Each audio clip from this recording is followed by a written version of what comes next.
ഒരിടവേളയ്ക്ക് ശേഷം വീണ്ടും ഗതാഗത മന്ത്രിയായി കെ.ബി. ഗണേഷ് കുമാർ വന്നപ്പോൾ ഒരുപാട് മാറ്റങ്ങളാണ് കൊണ്ടുവരുന്നത്.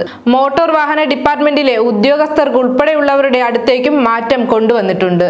ടെസ്റ്റ് നടക്കുന്ന വാഹനത്തിനുള്ളിൽ ഉദ്യോഗസ്ഥർക്ക് എടി, പോടി, എടാ എന്നൊക്കെയുള്ള വാക്കുകൾ ഉപയോഗിക്കാൻ അനുവാദമില്ല.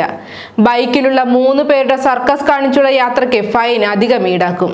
ഇങ്ങനെ പിടിക്കപ്പെടുന്ന പ്രായപൂർത്തിയാകാത്ത കുട്ടികളാണെങ്കിൽ രക്ഷിതാക്കൾക്കും ഫൈൻ അടിക്കും.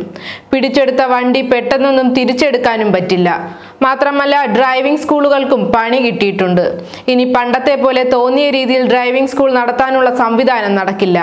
അതിന് പ്രത്യേകം ചില നടപടിക്രമങ്ങൾ വേണം. എന്തായാലും ഫ്രീക്കന്മാരെ അവഗണിക്കാതെ ഇരിക്കാൻ ശ്രമിച്ചിട്ടുണ്ട്. ബൈക്കിൽ അഭ്യാസമൊക്കെ കാണിക്കാം, എന്നാൽ അതിന് പ്രത്യേകമായിട്ടുള്ള സ്ഥലം കണ്ടെത്തണം. ബസ്സിൽ യാത്ര ചെയ്യുന്ന പ്രായമായ അമ്മമാർക്കും പരിഗണന നൽകണം. യാത്രാ സമയം ഈ വിഭാഗക്കാർക്ക് ഫുട്ബോളിൽ കയറാൻ പ്രയാസമാണെങ്കിൽ അവരെ പിടിച്ചു കയറ്റാനുള്ള മനസ്സ് കണ്ടക്ടർ കാണിക്കണം. കൂടാതെ അനാവശ്യമായ എല്ലാ ഓട്ടവും KSRTC നിർത്തും. അനാവശ്യമായ എല്ലാ ചിലവുകളും കർശനമായി താൻ തന്നെ കട്ട് ചെയ്യുമെന്ന് വ്യക്തമാക്കിയിട്ടുണ്ട്. ഓരോ ദിവസവും തൊഴിലാളി യൂണിയനുകളും സംഘടനകളും വ്യക്തികളും അറിയിക്കുന്ന വിവരങ്ങളുടെ അടിസ്ഥാനത്തിൽ തന്നെ പരമാവധി ചെലവ് ചുരുക്കൽ നടപ്പാക്കണം.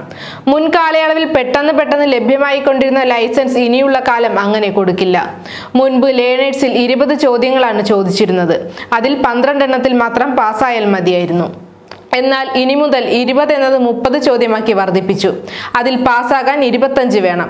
ഇതിനു പുറമെ കുറേയേറെ പരിഷ്കരണങ്ങളും മുൻപോട്ട് കൊണ്ടുവന്നിട്ടുണ്ട്. ദിവസം 20 ലൈസൻസിൽ കൂടുതൽ ഓഫീസിൽ നിന്നും കൊടുക്കാൻ പാടില്ല. അതിനായുള്ള ഉത്തരവ് ഉടൻ വരുമെന്നും അറിയിച്ചിട്ടുണ്ട്. ഈ മാറ്റങ്ങൾക്കെതിരെ ഒരുപാട് പ്രതിസന്ധി പ്രവാഹം വന്നേക്കാം.